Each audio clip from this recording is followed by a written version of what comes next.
BJP के 2000 कौमी आमिला के इजलास के मौके पर रियासत की हुक्मरान जमात टीआरएस की जानिब से बाय बाय मोदी रैली निकाली गई। पुराने शहर हैदराबाद के तारीखी चारमीनार से ये रैली निकाली गई, जिसमें बरसर इख्तिदार जमात के हल्के बहादुरपुरा से ताल्लुक रखने वाले कारकुनों ने शिरकत की। इन कारकुनों के हाथों में फ्लेक्सी था जिस पर लिखा गया था कि बाय बाय मोदी। साथ ही ये कारकुन भी बाय बाय मोदी के नारे लगा रहे थे। वाज़ेह है कि गुज़िश्ता चंद दिनों से शहर के बाज़ मकामात पर भी बाय बाय मोदी के फ्लेक्सी बोर्ड्स लगाए गए थे।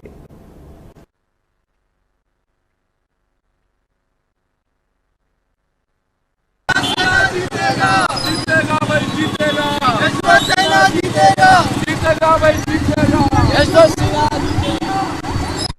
Bye bye Modi, bye bye Modi, bye bye Modi, bye bye Modi, भाई पीछे तो जी, Modi bye bye Modi, bye bye Modi, bye bye भाई उठते तो यशवंत सिन्हा जीतेगा जीतेगा भाई जीतेगा,